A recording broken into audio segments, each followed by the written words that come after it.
मेघना श्यामलाल और सुजाता की इकलौती औलाद थी, इसलिए वो लाडली भी थी। उसके पिता श्यामलाल किताबों की दुकान चलाते थे। मेघना भी अपनी पढ़ाई पूरी करके अब अपने पिता के साथ ही दुकान पर बैठती थी। मेघना बेटी, ला तेरे बालों में तेल लगा दूं? कितने दिन हुए तूने सिर की मालिश भी नहीं करवाई। लंबे बाल रखने का शौक है, पर तेल भी तो लगाया कर। माँ, तुम हो ना मेरे बालों की देख रेख करने वाली, तो मुझे क्यों चिंता होने लगी? अच्छा, ससुराल चली जाएगी तो खुद से ही अपने सारे काम करने होंगे तुझे। क्या माँ, मैं तो वहाँ भी तुम्हें ही ले जाऊंगी। अगले दिन मेघना के पिता दुकान की किताबें और स्टेशनरी खरीदने बड़े बाजार चले जाते हैं। मेघना दुकान पर बैठी होती है। जी, मुझे एक फाइल मिलेगी, बड़ी ऑफिस फाइल। जी, ये 60 रुपए और ये 80 रुपए वाली है। ये 80 रुपए वाली दे दीजिए। ये इस तरह से पेपर नहीं लग पाएंगे, रुकिए मैं आपको पेपर पंचिंग मशीन देती हूँ। थैंक यू वेरी मच, वरना कोई इतनी मदद नहीं करता। वैसे मेरा नाम राजीव है, क्या आपका नाम जान सकता हूँ? जी, मेरा नाम मेघना है। धीरे धीरे मेघना और राजीव दोस्त बन गए और अक्सर एक दूसरे को वक्त देने लगे। और फिर एक दिन, मेघना, विल यू मैरी मी? हाँ राजीव, मैं भी आपसे बहुत प्यार करती हूँ। राजीव और मेघना अपने परिवारों में बात करते हैं और दोनों की शादी हो जाती है। मेघना अपने ससुराल आती है। राजीव के परिवार में राजीव के अलावा उसके माता पिता और छोटे भाई बहन थे। रिचा, अपनी भाभी को कमरे में ले जा। जी क्या? मैं अभी और इसी वक्त आता हूँ। अच्छा रुकिए, मैं आता हूँ। राजीव, अभी इस वक्त कहाँ निकल रहे हो? बेटा, आज तो तुम्हारी शादी हुई है और बहू को यूं अकेले छोड़कर जाना जरूरी है क्या? माँ, ऑफिस में कुछ वर्कर्स दंगे पर उतर आए हैं, तो मेरे बॉस ने मुझे अर्जेंट बुलाया है। अब नौकरी में तो ऐसा ही होता है ना माँ, मुझे जाना होगा। मैं मेघना को समझा दूंगा, वो समझदार है। मेघना, मुझे थोड़ी देर के लिए ऑफिस जाना होगा। वर्कर्स स्ट्राइक करके ऑफिस में अपनी मांगों को लेकर तोड़फोड़ कर रहे हैं। जैसी ही बात सुलझेगी मैं आ जाऊंगा। मुझे भी बुरा लग रहा है ऐसे तुम्हें अकेला छोड़कर जाते हुए। कोई बात नहीं राजीव, पहले काम जरूरी है। मेघना राजीव को जाते हुए देखती है और कहती है, राजीव सुनो, जल्दी आना। राजीव ऑफिस चला जाता है। अरे माँ, राजीव भैया कहाँ गए? राजीव के ऑफिस में कुछ मजदूरों ने दंगा कर दिया है, इसलिए उसे जाना पड़ा। राजीव ऑफिस पहुंचता। अरे मोहन, सुरेश, ये क्या तरीका है मांगे पूरी करवाने का? इसे मारो सबसे पहले तो, ये मालिक का चहेता है, इसे ही मारो मारो मारो। सब वर्कर राजीव पर डंडे बरसाने लगते हैं। राजीव के सिर पर चोट आती है और वो वहीं मर जाता है। सारे वर्कर डर जाते हैं। अरे मालिक की गाड़ी आ गई, भागो भागो। राजीव, ये क्या हुआ? राजीव सर, ये तो मर चुके हैं। हमें ये बुरी खबर राजीव के परिवार को देनी होगी। बॉस राजीव के घर फोन करके राजीव के मरने की खबर देता है। ये नहीं हो सकता, मेरा राजीव नहीं।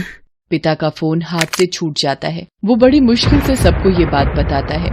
मेरा राजीव, ये क्या हो गया? हमारी खुशियों को किसकी नजर लग गई? भैया, आप हमें छोड़कर क्यों चले गए?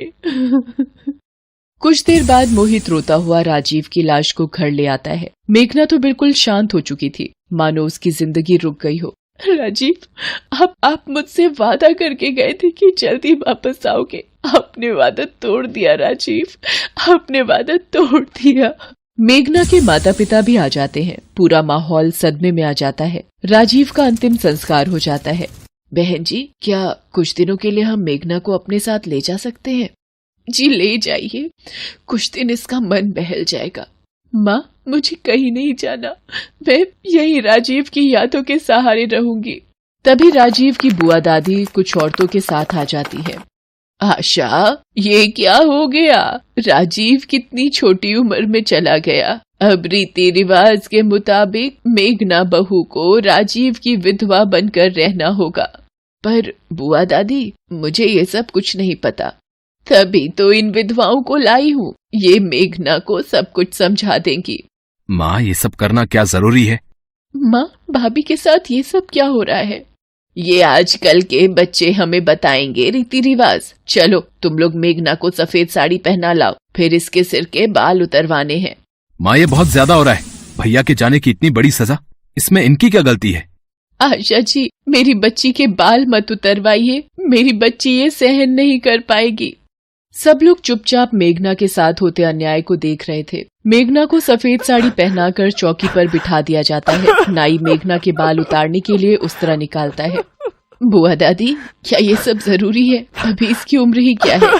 अब किस्मत ही फूटी हुई है इसकी। विधवा योग था तो अब पूरी जिंदगी विधवा बहू बनकर ही रहना होगा।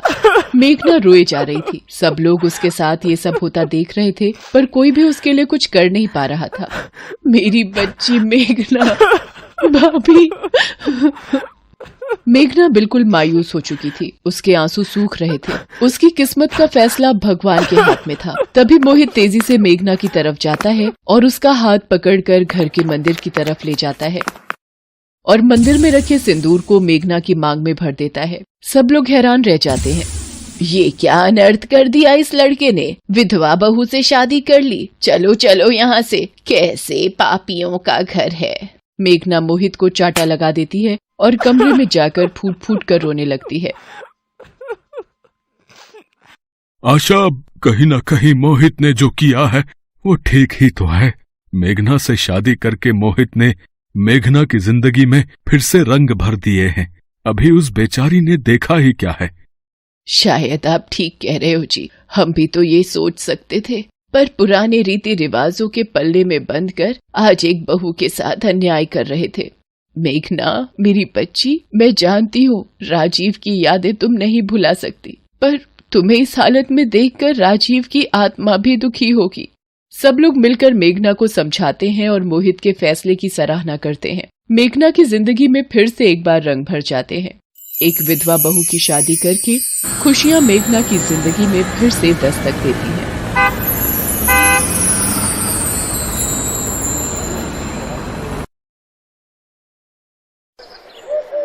अशोकलाल शादी की तैयारियों में व्यस्त था। कुछ देर बाद उसके घर बारात आने वाली थी। वो खुश भी था और उदास भी। खुश इसलिए कि उसकी दोनों बेटियों की डोली आज इस घर से उठने वाली थी, और उदास इसलिए कि उनके जाने के बाद उसका आंगन सूना हो जाएगा। वो बार बार अपनी बेटियों को झांक कर देखता जो दुल्हन के जोड़े में तैयार बैठी थी। उसकी आंखें भर जाती, लेकिन वो अपने आंसू किसी को नहीं दिखाता और छिप छिप कर रो लेता। लेकिन थोड़ी देर पहले ही उसकी दोनों बेटियों ने उसे रोते हुए देख लिया और वो उनके पास आई। क्यों रो रहे हैं बाबा? हमारे जाने से दुख होगा आपको, फिर क्यों भेज रहे हैं हमें? बाबा, अभी हमें मत भेजो ना, अभी तो हम बहुत छोटे हैं। अपनी बेटियों की बात सुनकर अशोकलाल उन्हें गले से लगा लेता है।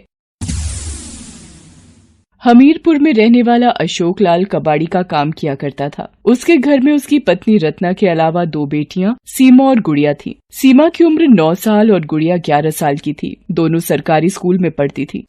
अभी कुछ दिनों पहले रत्ना की तबीयत बहुत खराब हो गई थी। अशोकलाल को उसके इलाज के लिए 2 लाख रुपए उधार लेने पड़े थे, जिसका ब्याज उसे हर महीने चुकाना पड़ता था। अशोकलाल के परिवार की गाड़ी किसी तरह चल रही थी।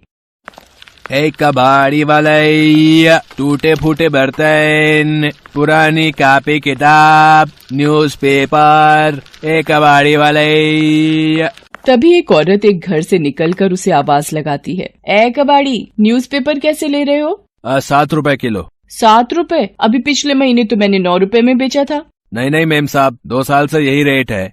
पूरा दिन अशोकलाल इसी तरह लोगों के यहाँ से कबाड़ इकट्ठा करता, फिर उसे कबाड़ के बड़े व्यापारी को बेच देता। उस दिन भी वो उसी तरह शाम को अपने घर पहुंचा तो देखा उसकी बड़ी बहन और जीजाजी उसके घर आए हुए थे। अशोकलाल ने पैर छूकर प्रणाम किया। अरे आप कब आई? न फोन न आने की कोई बात, सब खैरियत तो है? अशोकलाल की बहन कुछ बोलती उससे पहले उसकी पत्नी रत्ना ने उससे कहा, दीदी रिश्ता लेकर आई है। रिश्ता? अरे मैं समझा नहीं।